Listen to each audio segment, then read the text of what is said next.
Selamat bertemu kembali di dalam kasih Tuhan. Salam. Ada sukacita saat ini. Ya, kita bersyukur kita masih bisa bersama-sama beribadah di gereja Tuhan di tempat ini. Tetapi juga bagi Bapak, Ibu, dan Saudara yang belum bisa datang ke gereja tetapi mengikuti ibadah secara live streaming, Tuhan juga senantiasa melawat dan memberkati Bapak, Ibu, dan Saudara sekalian. Puji Tuhan. Bapak, Ibu yang dikasihi Tuhan, menghadapi masa-masa yang sukar, masa-masa yang sulit seperti saat-saat ini, sebetulnya bukan pertama kali kita menghadapi masa-masa yang sukar. Di dalam Alkitab kalau kita belajar, hal ini sudah berulang kali terjadi. Dan firman Tuhan sudah memberitahukan kepada kita bahwa pada zaman-zaman akhir akan datang masa yang sukar. Ada masa yang sukar, tetapi juga pasti ada masa-masa di mana Tuhan melawat umatnya dan menyatakan anugerahnya bagi setiap umatnya. Nah, pada saat-saat menghadapi masa-masa yang sukar, Tuhan berjanji untuk senantiasa Immanuel bagi kita, menyertai di dalam setiap langkah-langkah kehidupan kita. Tuhan juga berjanji untuk Ebenezer, pertolongan Tuhan pasti akan tetap nyata di dalam setiap kehidupan kita. Tuhan bukan saja menyertai, tapi Tuhan juga Ebenezer. Dan kalau tahun ini boleh dikatakan mulai bulan Maret dan seterusnya sampai hari ini, dan banyak hamba Tuhan yang memprediksikan bahwa masa yang sukar pandemi virus corona ini belum berhenti pada tahun ini saja, tapi masih akan berlanjut pada tahun-tahun berikutnya. Sampai kapan kita tidak tahu. Tetapi yang kita tahu dan kita yakini bahwa Tuhan tidak pernah membiarkan kita. Tuhan tidak pernah meninggalkan kita. Tetapi Tuhan selalu Ebenezer, Tuhan selalu Immanuel bagi kita semua. Ini yang harus senantiasa menjadi keyakinan kita. Di tengah-tengah masa yang sukar, di tengah-tengah masa-masa yang sulit, tetapi kita tahu bahwa penyertaan Tuhan selalu Tuhan nyatakan di dalam setiap kehidupan kita. Pertolongan demi pertolongan Tuhan pasti nyata dalam setiap kehidupan kita. Itu adalah firman Tuhan, dan firman Tuhan itu adalah kebenaran, ya dan amin. Dan Tuhan yang berfirman, Tuhan yang berjanji pasti akan menepati janjinya. Maka bagi kita, dalam keadaan apapun, dalam situasi yang bagaimanapun juga, tidak perlu khawatir, tidak perlu takut, sebab kita memiliki Allah di dalam Tuhan Yesus yang kasih-Nya sungguh sudah sangat nyata, terbukti di dalam setiap kehidupan kita. Kalau Tuhan Yesus rela meninggalkan tahta kemuliaannya, datang ke dunia ini, kemudian menderita bahkan sampai akhirnya menyerahkan diri, mati di atas kayu salib, apalagi untuk kehidupan ini. Semua apa yang ada di muka bumi ini adalah milik Tuhan, dan semua ada di dalam otoritas Tuhan.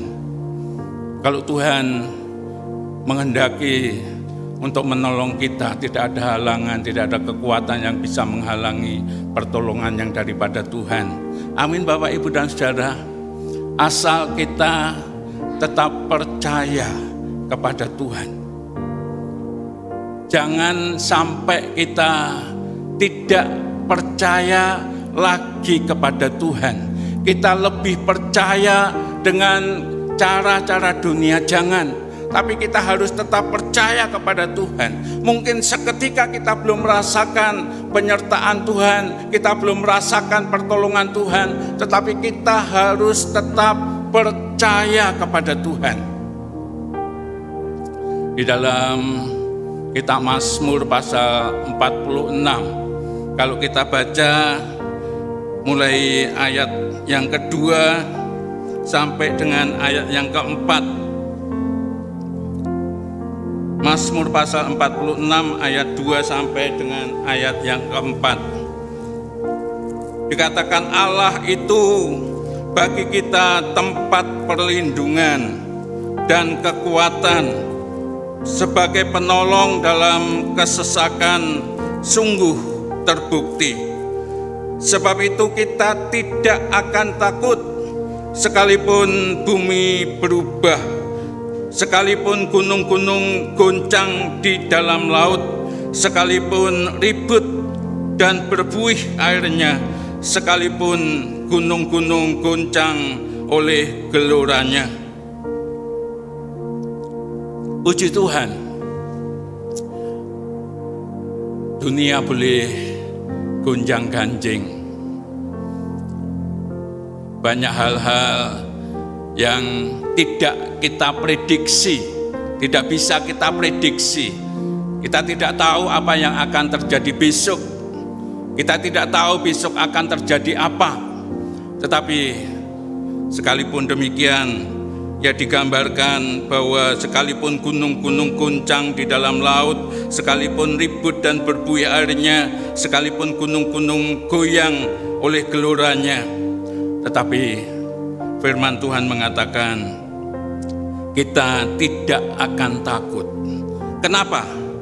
Sebab Allah itu bagi kita adalah tempat perlindungan. Allah itu bagi kita adalah kekuatan dan sebagai penolong di dalam segala kesesakan, sungguh sudah terbukti. Apapun yang terjadi di sekitar kita dalam kehidupan ini, tapi kalau kita tetap berlindung di dalam Tuhan, kita percaya bahwa Tuhan pasti melindungi kita. Ketika kita senantiasa datang kepada Tuhan, kita senantiasa minta kekuatan yang daripada Tuhan, maka kita percaya Tuhan itu adalah kekuatan kita. Tidak bisa satu kekuatan yang ada di dunia ini pun yang bisa melampaui kekuatan yang daripada Tuhan. Ketika kita diperhadapkan dengan tantangan, masalah, persoalan sebesar apapun, kita percaya bahwa Tuhan pasti memberikan kekuatan kepada kita. Tuhan pasti memberikan kemampuan kepada kita untuk kita bisa menanggungnya, untuk kita cakap menghadapinya. Tuhan tidak pernah menjanjikan bahwa setiap orang yang ikut Tuhan, percaya kepada Tuhan, tidak pernah menghadapi tantangan, tidak pernah menghadapi persoalan, tidak pernah menghadapi kesulitan, tidak. Tapi yang dijanjikan Tuhan, tadi sejak awal saya katakan bahwa Tuhan pasti akan menyertai kita. Tuhan akan menolong kita. Sebab Dialah tempat perlindungan dan pertolongan, kekuatan bagi kita semua. Dikatakan di dalam segala perkara Tuhanlah yang menjadi penolong bagi kita semua. Kita percaya itu. Kita yakini itu di dalam setiap kehidupan kita. Kita terus hanya memandang kepada Tuhan. Kita terus hanya bersandar dan berserah kepada Tuhan. Maka kita akan mengalami penggenapan akan janjinya Tuhan ini. Tuhan selalu memberikan jalan keluar bagi kita sekalian. Apabila kita mengandalkan Tuhan. Raja Daud mengatakan di dalam kitab Mazmur pasal yang ke-23 ayat 1 sampai dengan ayat yang ke-6. Mazmur pasal 23 ayat 1 sampai dengan ayat yang ke-6. Tuhan adalah gembalaku, takkan kekurangan aku. Ia membaringkan aku di padang yang berumput hijau. Ia membimbing aku ke air yang tenang. Ia menyegarkan jiwaku. Ia menuntun aku di jalan yang benar oleh karena namanya. Sekalipun aku berjalan dalam lembah kekelaman, aku tidak takut bahaya, sebab Engkau besertaku. Gadamu dan tongkatmu itulah yang menghibur aku. Engkau menyediakan hidangan bagiku di hadapan lawanku. Engkau mengurapi kepalaku dengan minyak, pialaku penuh melimpah. Kebajikan dan kemurahan belaka akan mengikuti aku seumur hidupku, dan aku akan diam dalam rumah Tuhan sepanjang masa. Luar biasa. Ketika kita percaya kepada Tuhan, kemudian mengandalkan Dia, Dialah yang layak kita andalkan. Raja Daud menggambarkan Allah itu sebagai gembala, gembala yang agung, bukan gembala upahan, tapi gembala yang agung, gembala yang senantiasa memperhatikan domba-dombanya, membawa ke padang rumput yang hijau, membawa ke air yang tenang, memberikan kelegaan, memberikan kedamaian kepada setiap jiwa-jiwa yang ada di dalam penggembalaan Tuhan dan mau digembalakan oleh Tuhan. Sekalipun berjalan di lembah-lembah kekelaman, tidak takut bahaya karena Tuhan yang senantiasa beserta. Sekalipun diperhadapkan dengan musuh-musuh, tapi Tuhan tetap memelihara. Disediakan makanan, bahkan Tuhan mengurapi dengan minyak, artinya Tuhan memberikan kuasa, kemampuan untuk bisa menghadapi setiap musuh-musuh yang ada. Dan dikatakan kebajikan dan kemurahan yang senantiasa akan mengikuti seumur hidupku. Kebajikan, kemurahan, damai sejahtera, sukacita, dan aku akan diam dalam rumah Tuhan sepanjang masa. Kalau berdiam di dalam rumah Tuhan, kira-kira gimana? Indah, luar biasa, ada di dalam perlindungan Tuhan. Ketika kita mau mengandalkan Tuhan di dalam segala perkara. Tapi juga Bapak, Ibu, dan Saudara yang dikasihi Tuhan, selain kita harus percaya kepada Tuhan, selain kita harus senantiasa mengandalkan Tuhan sebagai gembala kita, tetapi kita juga harus tetap hidup di dalam kebenaran-kebenarannya. Kita harus mengikuti apa yang Tuhan kehendaki, yang harus kita lakukan dalam setiap kehidupan kita. Kalau kita membaca di dalam kitab Mazmur pasal yang pertama, saya sengaja mengambilkan semua dari kitab Mazmur, sebab di sini begitu indah janji-janji Tuhan.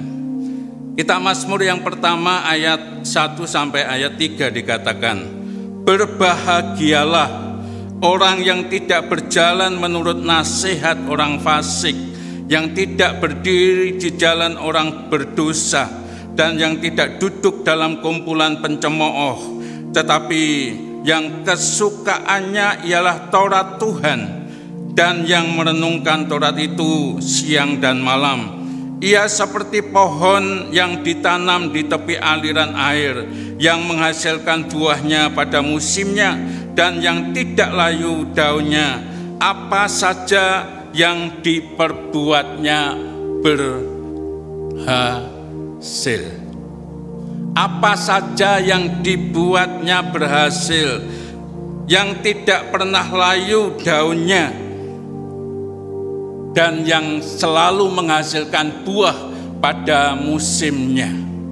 Sekalipun ada di masa-masa yang kering, sekalipun ada di masa-masa yang sukar, orang yang kesukaannya Taurat Tuhan, merenungkan Taurat itu siang dan malam, bukan saja untuk mengerti firman Tuhan, tetapi untuk melakukan memakai di dalam setiap kehidupan kita. Maka firman Tuhan mengatakan akan tetap bisa berbuah pada musimnya, tidak pernah layu daunnya, dan apa saja yang dilakukannya berhasil. Di tengah-tengah masa yang sulit, di tengah-tengah masa yang sukar, di tengah-tengah kekeringan dunia ini, tetapi bagi kita yang senantiasa suka dengan firman Tuhan, merenungkan firman Tuhan, bukan sesaat, bukan sewaktu-waktu dikatakan, tetapi siang dan malam merenungkannya. Oh, berarti tidak boleh bekerja, Pak? Boleh, tentu harus bahkan bekerja. Tapi sambil bekerja kan bisa merenungkan. Ya, firman Tuhan apa yang kita dengar, kita renungkan. Ya, kita renungkan, kita renungkan. Dan bukan saja direnungkan, tapi kemudian dilakukan. Ya, maka sekalipun di tengah-tengah masa yang sukar, Bapak, Ibu, dan Saudara yang dikasih Tuhan, kita tetap akan dipelihara oleh Tuhan. Bagaikan pohon yang ditanam di tepi aliran sungai, selalu akan mendapatkan asupan sari makanan yang dibutuhkan dalam kehidupan kita. Karena firman Tuhan adalah makanan bagi kita. Karena firman Tuhan adalah minuman bagi kita sekalian. Kita bukan saja makan roti yang bagaimana kita makan, tapi makanan kita adalah setiap kebenaran firman-Nya. Itu yang akan memberikan kehidupan bagi kita. Keadaan sekitar kita boleh gonjang-ganjing, keadaan sekitar kita boleh kering, tapi orang-orang yang kesukaannya firman Tuhan tidak akan pernah mengalami kekeringan. Amin, Bapak Ibu. Tidak akan pernah mengalami kekeringan, senantiasa akan dipelihara oleh Tuhan. Puji Tuhan, ini adalah janji kebenaran firman Tuhan bagi kita, sehingga kita tidak perlu takut. Tuhan Yesus berbicara tentang kekhawatiran. Bagi kita sebagai anak-anak Tuhan, orang-orang yang sangat dikasih Tuhan, kalau burung di udara yang tidak pernah menanam, yang tidak pernah mengumpulkan hasil tanamannya di lumbung, itu dipelihara oleh Tuhan, tidak pernah kelaparan. Bunga bakung yang ada di lembah, rumput-rumput yang ada di padang, didandani oleh Tuhan sedemikian rupa, indah, mengeluarkan bunga yang indah, bagus, sedap dipandang oleh mata. Apalagi kita anak-anak Tuhan, apa yang engkau khawatirkan? Ya, jangan pernah engkau khawatir apa yang harus kamu makan, apa yang harus kamu minum, apa yang harus kamu pakai. Sebab Tuhan selalu menyediakan bagi kita yang dikasihi oleh Tuhan. Amin, Bapak Ibu. Ya, ini adalah jaminan yang daripada Tuhan. Tapi pada saat ini saya ingin mengajak Bapak Ibu merenungkan satu hal. Tuhan mengajarkan kepada kita untuk memberi. Berilah, maka kamu akan diberi. Taburlah, maka kamu akan menuai. Apa artinya, Bapak, Ibu, dan Saudara yang dikasih Tuhan? Artinya bahwa memberi, menabur, itu adalah merupakan kunci untuk kita bisa menerima, untuk kita bisa menuai. Memang tadi di awal saya katakan itu adalah jaminan yang daripada Tuhan. Tapi Tuhan juga ingin bahwa kita untuk memberi, kita untuk menabur. Itu adalah merupakan satu kunci agar supaya kita bisa menerima dan kita bisa menuai apa yang kita tabur. Mungkin kita berkata, dan ini adalah sesuatu yang rasional, wong dipakai untuk diri sendiri saja seringkali masih kurang. Bagaimana kita bisa menabur? Bagaimana kita bisa memberi? Bapak, Ibu, dan saudara yang dikasihi Tuhan, ini memang bertentangan dengan prinsip yang daripada Tuhan. Tetapi inilah yang Tuhan kehendaki untuk kita lakukan di dalam setiap kehidupan kita. Dalam keadaan apapun Tuhan ingin agar supaya kita bisa memberi. Dalam keadaan apapun kita tetap bisa menabur, agar supaya kita bisa menerima dan agar supaya kita bisa menuai, sekalipun itu dalam masa-masa yang sulit.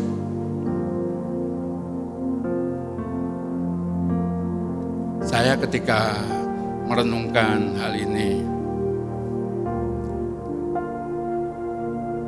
merupakan satu hal yang bagaimana supaya kita bisa tetap menerima yang baik yang daripada Tuhan. Janji Tuhan bisa digenapi di dalam setiap kehidupan kita. Kita tetap bisa menuai apa yang kita tabur. Kalau kita tidak menabur, bagaimana kita bisa menuai? Kalau kita tidak memberi, bagaimana kita bisa diberi? Tuhan Yesus ketika mengajarkan tentang kerajaan surga, kemudian memilahkan ada yang ada di sebelah kiri, ada yang ada sebelah kanan, dan kepada yang ada di sebelah kanan, Tuhan Yesus berkata, terimalah kerajaan yang sudah Aku sediakan sejak dunia ini belum dijadikan. Kenapa harus menerima kerajaan yang sudah disediakan oleh Tuhan? Hidup di kerajaan Allah pasti segala sesuatunya disediakan oleh Tuhan. Sebab ketika aku lapar, Engkau memberi aku minum, makan. Ketika aku haus, Engkau memberi aku minum. Ketika aku sedang kedinginan, Engkau memberi aku pakaian. Ketika aku tidak ada tumpangan, Engkau memberikan tumpangan kepadaku dan lain sebagainya.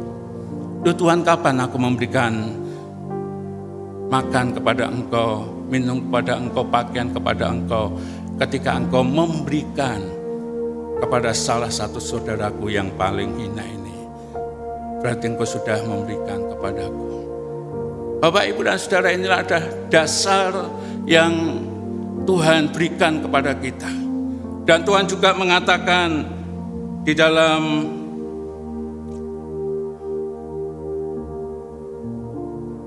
Kitab Amsal pasal yang ke-11 ayat yang ke-24, ada yang menyebar harta tetapi bertambah kaya, ada yang berhemat luar biasa namun selalu berkekurangan.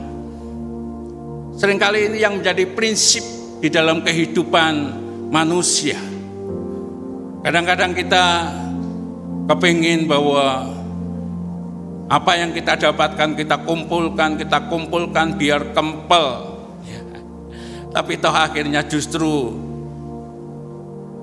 berhemat, tetapi akhirnya kekurangan. Tetapi yang mau memberi, justru akhirnya bertambah kaya. Ini adalah prinsip Tuhan yang selalu bertentangan dengan prinsip yang ada di dunia ini. Dan kalau kita membaca di dalam ayat-ayat yang lain, kita menemukan bagaimana apa yang menjadi prinsip daripada Tuhan ini dijanjikan oleh Tuhan kepada setiap kita yang mau melakukannya. Di dalam Injil Lukas pasal 6 ayat 38 dikatakan, berilah maka kamu akan diberi suatu takaran yang baik, yang dipadatkan, diguncangkan, dan yang tumpah keluar akan dicurahkan ke dalam ribaanmu. Berilah maka kamu akan diberi, bukan dengan takaran apa yang kita takarkan untuk kita memberi, tapi dikatakan bahwa Tuhan akan memberikan takaran yang baik, yang dipadatkan, diguncangkan sampai tumpah keluar. Artinya luber-luber apa yang akan Tuhan berikan kepada kita semuanya. Demikian juga di dalam surat 2 Korintus. Saya bacakan di dalam surat 2 Korintus pasal yang ke-9 ayat 6 sampai dengan ayat yang ke-8. Camkanlah ini, orang yang menabur sedikit akan menuai sedikit juga, dan orang yang menabur banyak akan menuai banyak juga.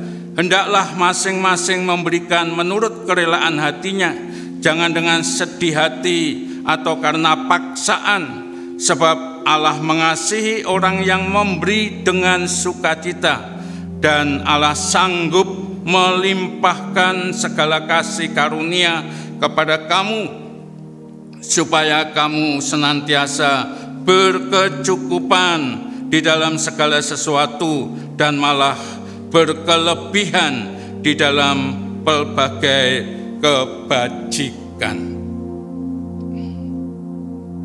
Kalau dikatakan camkanlah, ya, itu adalah satu hal yang perlu mendapatkan perhatian bagi setiap kita, ya, mendapatkan perhatian dan untuk dilakukan di dalam setiap kehidupan kita.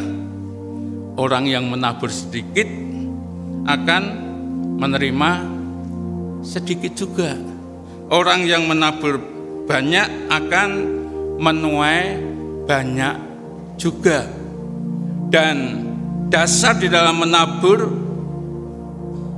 itu dengan kerelaan hati, bukan dengan terpaksa, bahkan tidak menginginkan untuk segera bisa mendapatkan kembaliannya.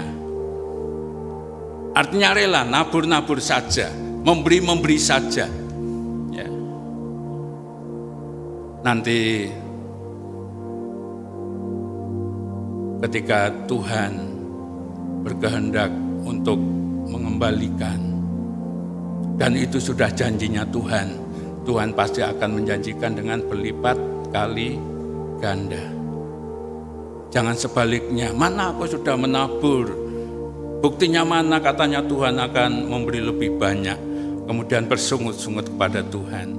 Ada waktunya Tuhan akan menyatakan kebenarannya. Bagi kita adalah melakukan bagian kita.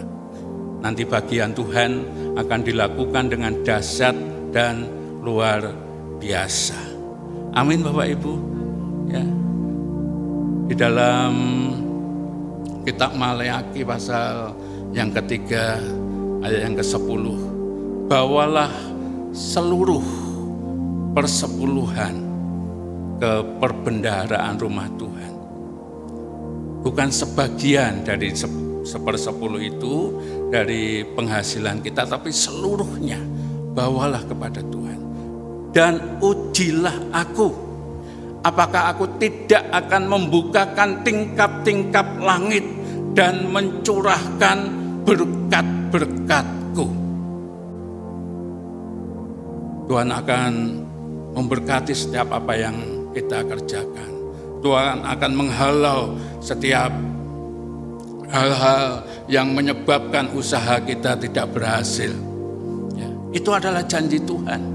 Dan janji Tuhan pasti tadi saya katakan di muka, digenapi oleh Tuhan. Karena yang berjanji adalah Tuhan. Tuhan yang setia terhadap janji-janjinya. Ya.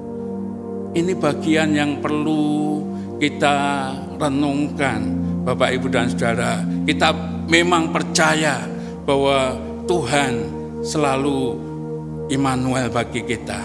Tuhan selalu Ebenezer bagi kita. Ya, tadi saya bacakan dalam kitab Mazmur 46, dalam kitab Mazmur pasal yang ke-23, ya, dalam kitab Mazmur pasal yang pertama. Ya, itu memang seperti itulah janji Tuhan terhadap kita. Tetapi Tuhan juga ingin, ya, kita melakukan apa yang menjadi bagian kita. Salah satunya adalah tentang memberi ini, tentang menabur. Ya, kalau kita tidak mau memberi, ya kita tidak akan menerima. Kalau kita tidak menabur, maka kita juga tidak akan menuai. Ini yang perlu kita perhatikan. Sekalipun dalam masa-masa yang sulit, sekalipun dalam masa-masa yang susah, justru kesempatan-kesempatan inilah kita bisa memberkati bagi yang lain. Dan kita sangat percaya Tuhan akan memberkati kita lebih daripada apa yang kita berkatkan kepada yang lainnya. Setiap apa yang kita perlukan pasti Tuhan cukupkan, bahkan Tuhan beri kelimpahan bagi setiap kita. Dalam Alkitab banyak contoh-contoh, Bapak Ibu dan Saudara yang dikasihi Tuhan. Umpamanya kisah Nabi Elia dan seorang janda Sarfat. Dalam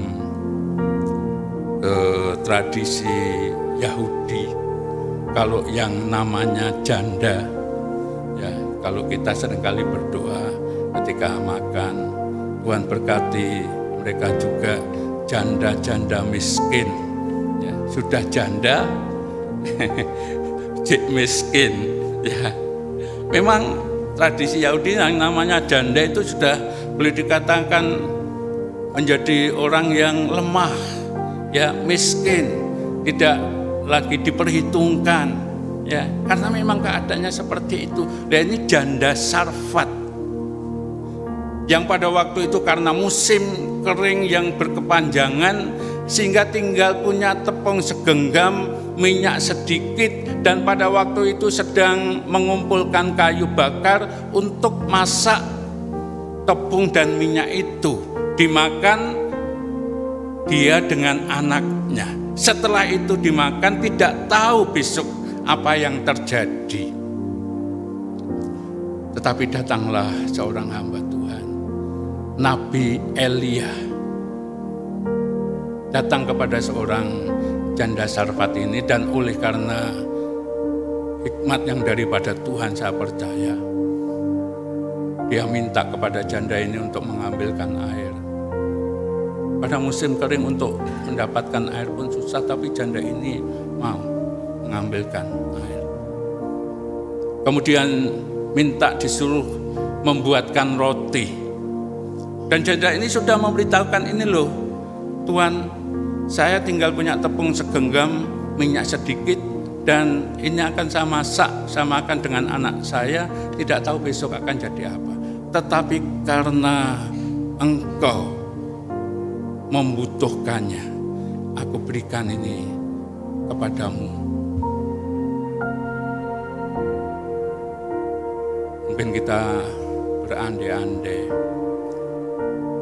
apa Tuhan itu tidak menunjukkan kepada Nabi Elia untuk minta kepada yang masih lebih daripada seorang janda ini. Kalau Tuhan mau pun, Tuhan tetap bisa memelihara hambanya. Karena sebelum itu Tuhan Yesus, Allah Bapa pada waktu itu tetap memelihara hambanya melalui burung gagak, melalui air yang ada di sungai Kerit. Tapi dengan cerita ini menunjukkan kepada setiap kita umatnya bahwa Tuhan tetap bisa memelihara kepada orang yang mau rela memberi bahkan yang terbaik dari hidupnya demi untuk orang lain. Dan akhirnya diberikanlah roti itu kepada hambanya Elia. Dan Elia berkata, sekarang masaklah bagimu dan anakmu. Cedeklah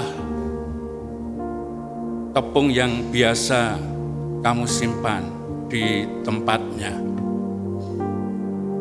Janda ini nurut saja. Nah, ada ya syukur, nah tidak ada ya tidak apa-apa. Sekarang aku makan, besok mati.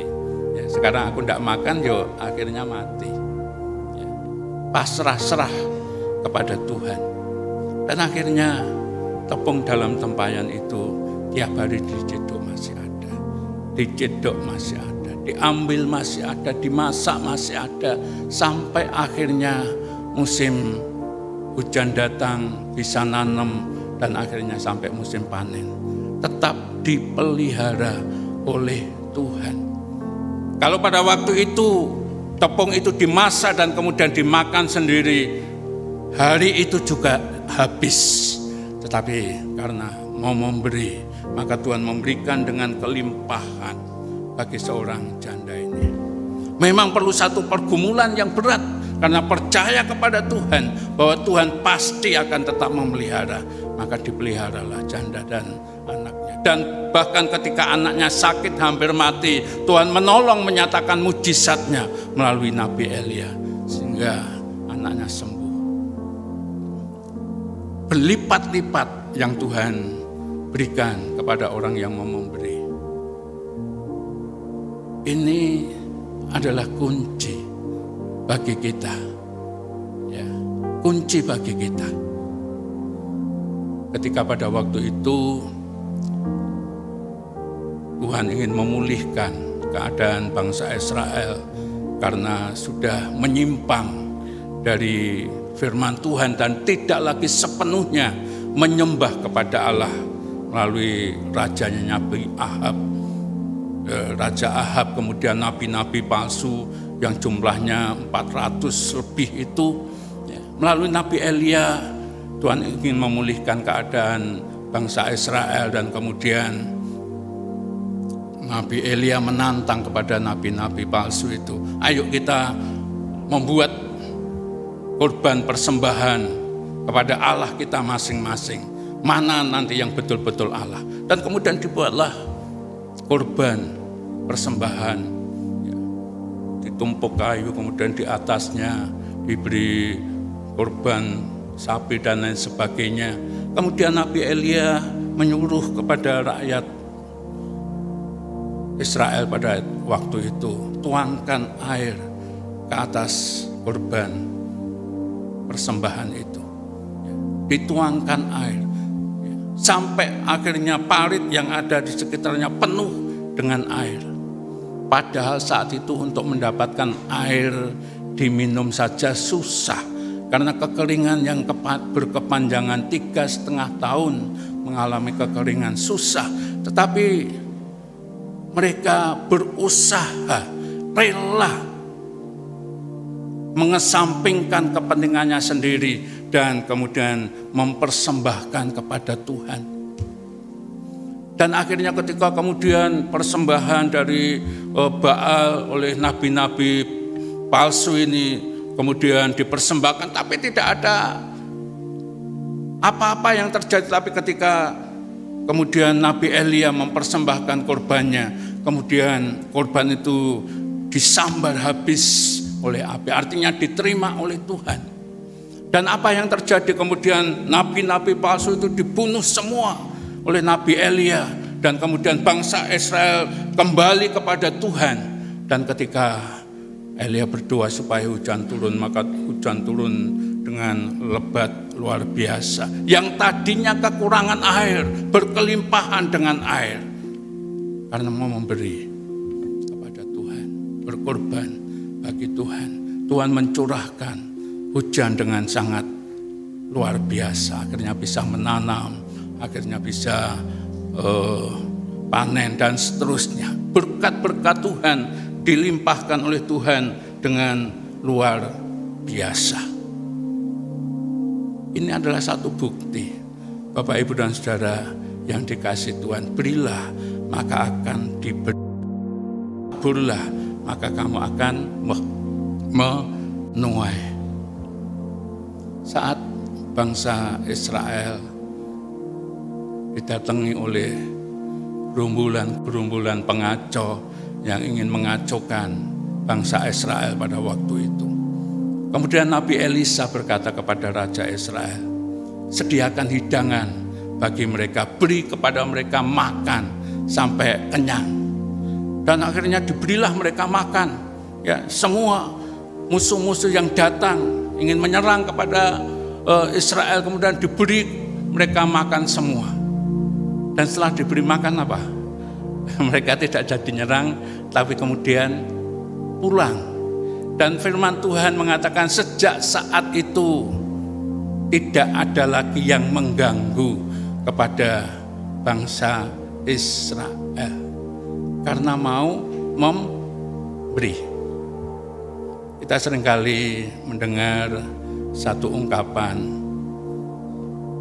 lebih baik pagar mangkok daripada pagar tembok.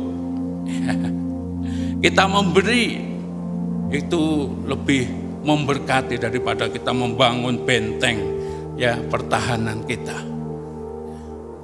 Kita ingat pada waktu ada kerusuhan tahun berapa itu, ya semua ya, kaca-kaca dipecah, dijarah dan lain sebagainya. Tapi gereja kita aman. Kenapa? Karena banyak bapak-bapak becak yang berjaga di ya ujung gang sana, ujung gang sini. Tidak boleh ada yang masuk di gang giringan. Tidak boleh ada yang masuk merusak di daerah sini termasuk gereja Tuhan. Kenapa? Karena kita sering berbagi kepada mereka. Tanpa diminta mereka membela kepada kita. Ya, mereka melindungi kita, itu semua pasti karena Tuhan. Itu semua pasti karena Tuhan. Nah, Bapak, Ibu, dan Saudara yang dikasihi Tuhan, mari selain kita tetap percaya kepada Tuhan, mengandalkan Tuhan, dan hidup di dalam kebenaran-kebenaran firman-Nya, tapi dalam setiap kehidupan kita hari demi hari, di tengah komunitas di mana Tuhan tempatkan kita, mari kita melakukan apa yang menjadi prinsipnya Tuhan ini. Sekalipun ini bertentangan dengan prinsip kehidupan di dunia ini. Berilah, maka kamu akan diberi. Ya, taburlah, maka kamu akan menuai. Firman Tuhannya jelas. Ya, yang kita tabur pasti akan kita tuai. Yang kita beri bukan dengan takaran yang sama, tapi dengan takaran yang diguncangkan, dipadatkan, bahkan berlimpah ruah. Asalkan kita memberi dengan sukacita, asalkan kita memberi dengan sukarela, ya pasti itu akan diperkenan oleh Tuhan menjadi berkat bagi banyak orang, dan Tuhan akan memberkati kita. Tuhan akan melimpahkan berkat-berkatnya bagi kita. Bukan saja cukup, tetapi sampai berkelimpahan Tuhan berikan kepada kita semua. Oleh sebab itu, Bapak, Ibu, dan Saudara yang dikasihi Tuhan, mintalah ya, hati yang rela memberi. Mintalah roh yang rela memberi, agar supaya pertama kita menjadi berkat bagi banyak orang dalam masa-masa yang sulit ini, tetapi juga kita pasti diberkati oleh Tuhan. Amin, Bapak, Ibu. Kita pasti diberkati oleh Tuhan. Janjinya digenapkan di dalam setiap kehidupan kita. Kita bukan saja mendengar akan kebenaran firman Tuhan, tetapi kita mengalami akan penggenapan firman Tuhan itu di dalam kehidupan kita, dan membuat kita semakin bergairah di dalam Tuhan, membuat kita semakin semangat di dalam Tuhan, membuat kita semakin menjadi berkat dan diberkati oleh Tuhan. Amin, Bapak, Ibu. Puji Tuhan, Tuhan memberkati kita sekalian.